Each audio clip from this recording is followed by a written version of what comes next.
Salamlayıram sizi, əziz bacılarım, əziz qardaşlarım. Hər birinizi xoş gördük, hər biriniz xoş gəlmisiniz Allahın sözünü dinləməyə, eşitməyə.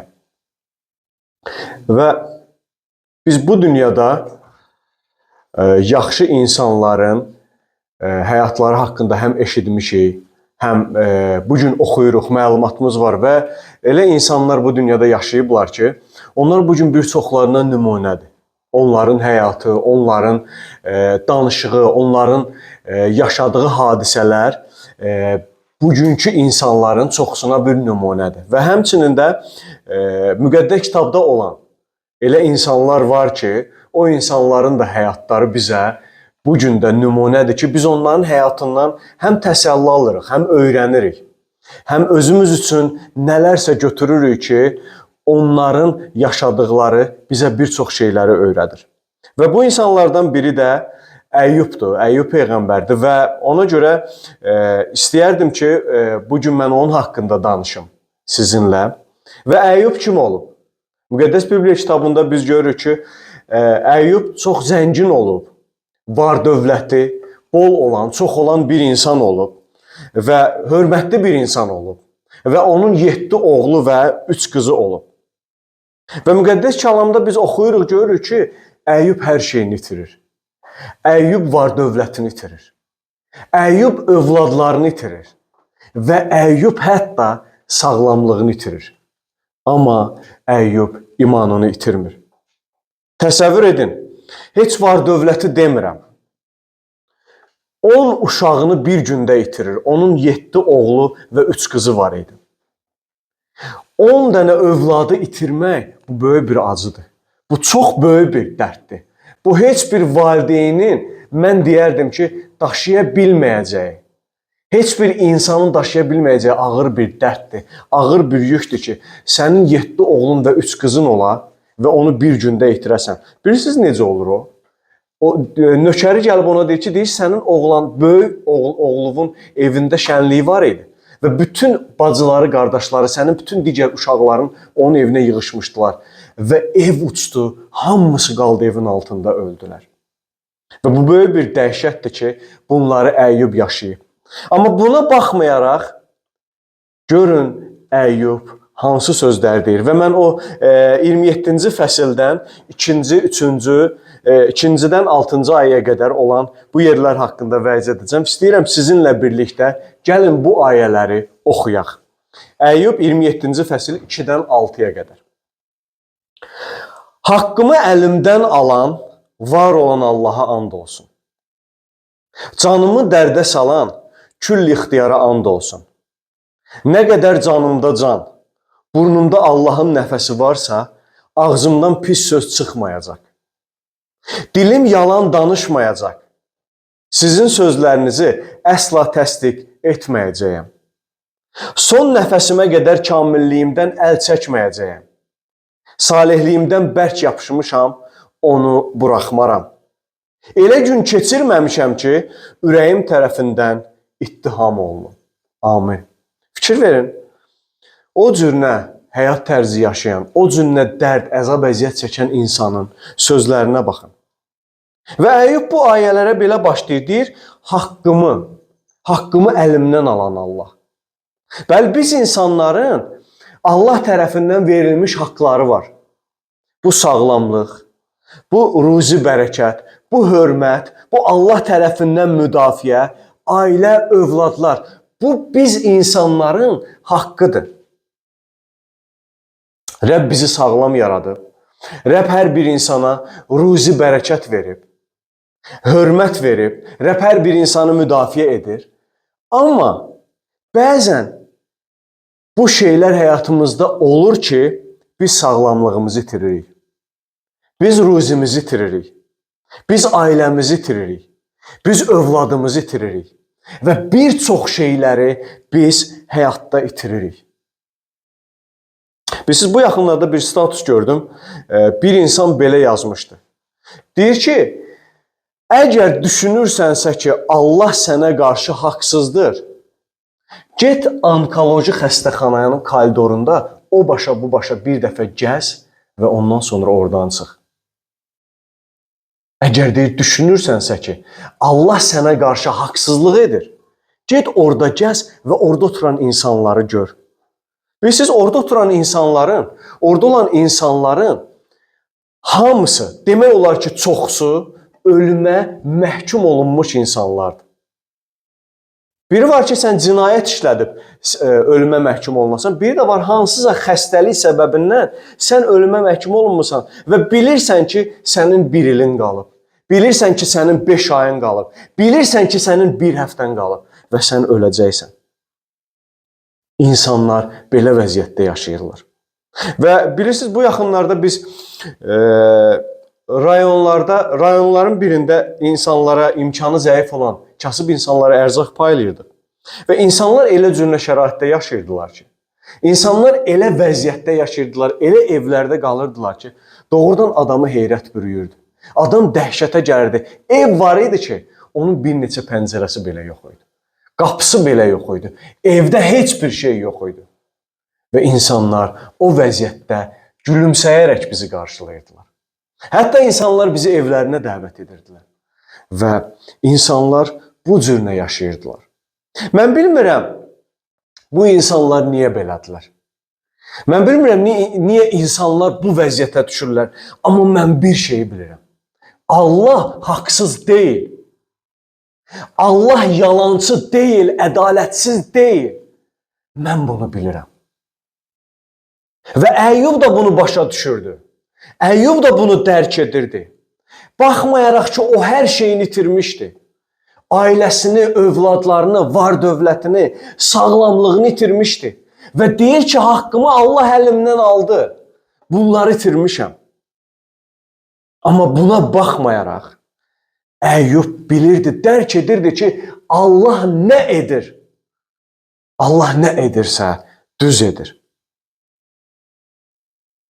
Və buna görə də, əziz bacılarım, qardaşlarım, Əyyubun kitabı 1-ci fəsildə, Əyyub hər şeyini itirəndə, var dövlətini, övladlarını, sağlamlığını itirəndə, bilirsiniz müqəddəs kitabda nə yazılıb? Əyyub nə etdi?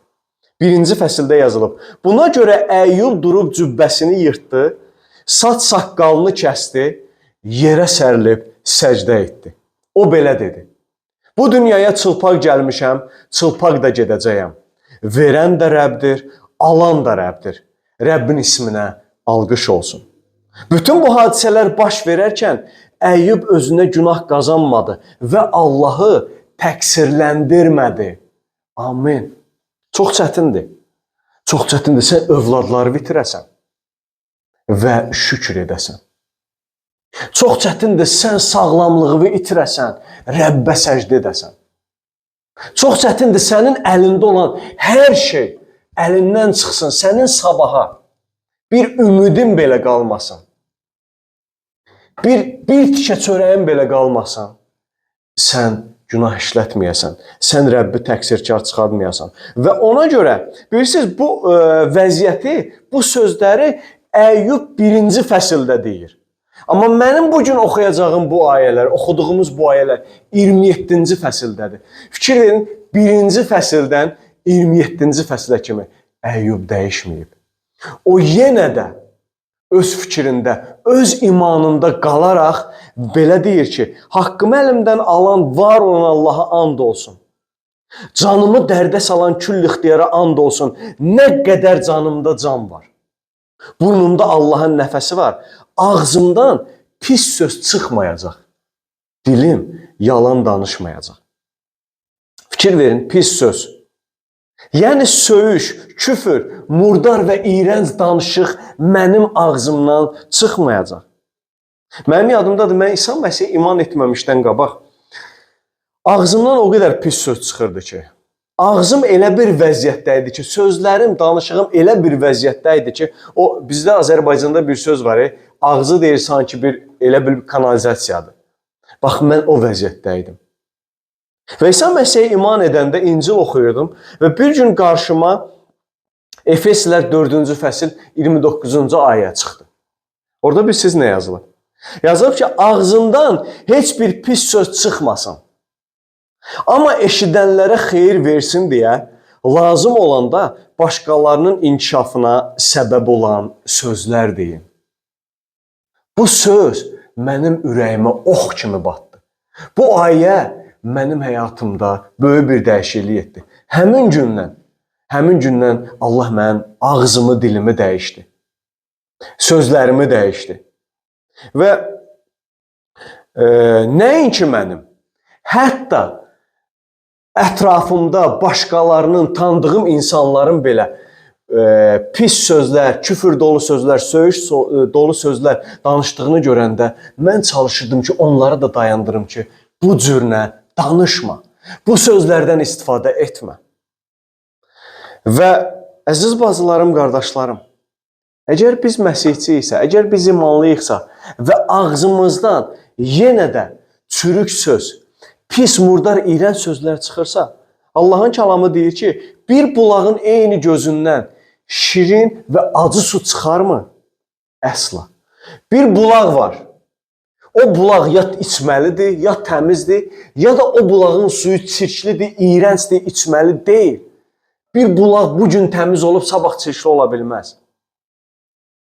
Və əgər məsihçi də, imanlı da kəlamdan danışır, Allahın sözünü danışır, dua eləyir, xeyir dua verir və sonra söyüş, küfür edirsə, murdar, iyrənc sözlər danışırsa, bu iman hərəkətləridirmi? Bu iman addımıdırmı? Bu imanlıya yaraşırmı? Amma kəlam deyir ki, bizim danışığımız eşidənlərə xeyir verməlidir.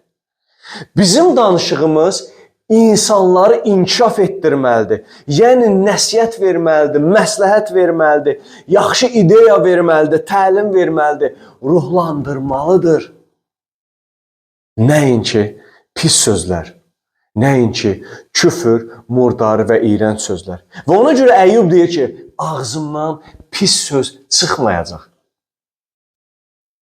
Və sonra deyir ki, dilim yalan danışmayacaq. Yalan. Əyyub yalan danışmayacam deyəndə bilirsiniz ilk növbədə nəyi nəzərdə tuturdu? O deyirdi ki, mən heç vaxtı deməyəcəyəm ki, Allah səhv edir. Mən heç vaxtı deməyəcəyəm Allah haqsızlıq edir. Mən heç vaxt deməyəcəyəm Allah düzgün etmir. Bu mənim üçün yalan olar. Və həmçinin də o deyirdi, mən yalan danışmayacağam. Görün bu insanın ürəyinin gözəlliyinə və imanının gücünə baxın. Yalan haqqında istəyirəm biraz danışım.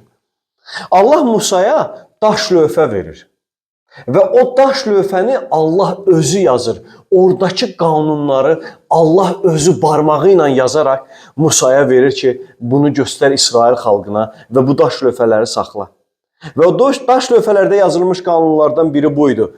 Yalan şahidlik etmə. Yəni yalan danışma, yalan söyləmə, yalandan üzə durma, yalandan şahidlik etmə. Sənin həyatında, sənin ürəyində, sənin dilində, ağzında yalan olmasın. Həmişə düzünü söylə, həmişə doğrunu danış. Yalandan uzaq dur, həqiqəti söylə, həqiqətin tərəfində dur. Çünki yalan insanı bəlaya salır. Yalan insanı məhv edir, yalan insanı rüsvay edir. Yalan insanı hörmətdən salır, yalan insanı etibardan salır. Və hamı deyir, o yalancıdır, o düzgün insan deyil. Bilirsiniz, bir film var, bu olmuş bir hadisədir, bunun haqqında da film çəkiblər. Bir məsihçi uzun axtarışdan sonra bir iş tapır özünə və bir müddət işlədikdən sonra müdir onu çağırır yanına, deyir, biz istəyirik səni xaricə göndərək, başqa dövlətə göndərək, bizim firmanın mallarını apar.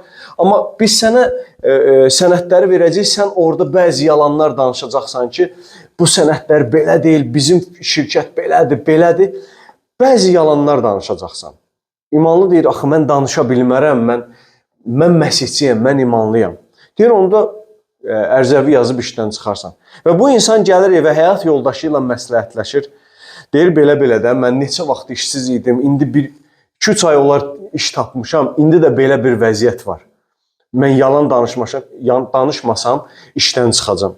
Yoldaşı deyir, danış da, burada nə var ki, səndən nə gedir? Bir kəlmədir də. Çünki neçə vaxtdır sən iş axtarırsan, indi bu yaxşı bir ürəyimizcə olan bir iş tapmışıq. Bu deyir, yox, mən danışa bilmərəm. Və bu qərarını verir ki, getsin artıq işdən çıxsın, gəlir müdürün yanına. Deyir ki, müdür deyir, nə fikirləşdin, nə qərar verdin? Deyir, mən işdən çıxmaq istəyirəm, çünki mən yalan danışa bilmərəm. Müdür deyir ki, əslində deyir, bizə sənin kimi insan lazım idi. Biz buradakı bütün işçilərdən soruşduq ki, yalan danışacaqsan, onlar hamısı razılaşdılar. Amma biz onların heç birisini göndərməyəcəyik o ölkəyə. Bizə sən lazımsan, biz sadəcə səni yoxlayırdıq. Ki, sən yalan danışacaqsan, yoxsa yox. Və biz bildik ki, bizim ən etibarlı işçimiz sənsən. Ona görə səni göndərəcəyik. Və sən bizimlə qalıb işləməyə davam edəcəksən. Doğrudan təsirli bir hekayədir, təsirli bir haldır. Amma bəzən biz məsihçilər balaca bir çətinliyə, balaca bir sıxıntıya, balaca bir problemə düşən kimi əl atırıq yalana, əl atırıq günaha, əl atırıq həqiqəti söyləməməyə və düşünürük ki, bu vəziyyətdən bizi ancaq yalan çıxarda bilər. Xeyr, bu vəziyyətdən bizi ancaq Allah çıxarda bilər. Sən həqiqəti söyləsən də. Və Əyyub nə deyir? Sonra davam edərək nə deyir? Son nəfəsimə qədər kamilliyimdən əl çəkməyəcəyəm. Salihliyimdən bərk yapışmışam, onu buraxmaram.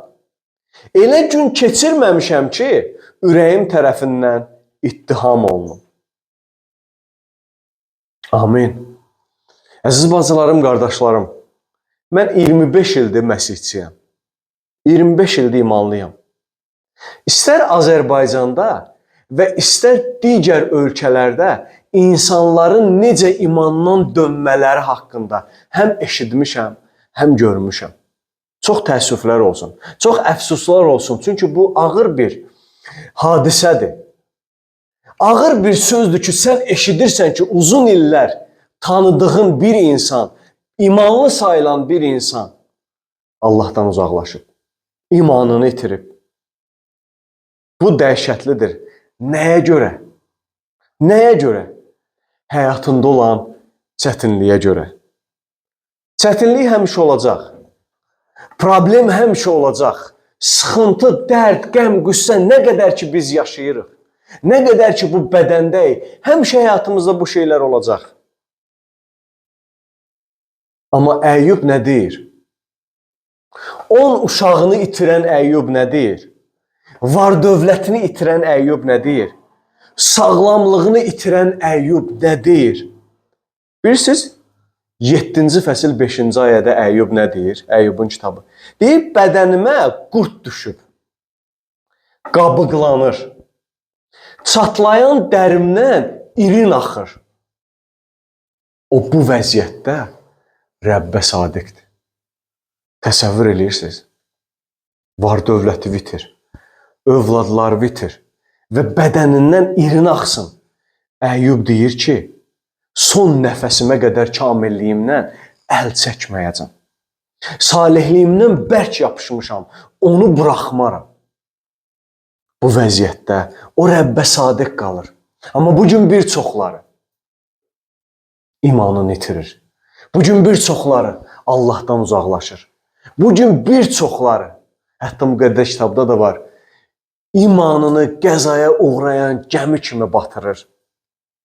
Əziz bacılarım, qardaşlarım, gəlin imanımızdan, gəlin salihliyimizdən möhkəm yapışaq. Həvari Pavel Timoteyə deyir, sarıl, imana sarıl. Yəni onu qucaqla, onu möhkəm tut. Sanki qaçacaqmış kimi möhkəm tut, ona sarıl. Gəlin biz də imanımıza möhkəm sarılaq. Deyir, imana və təmiz vicdana sarılasan.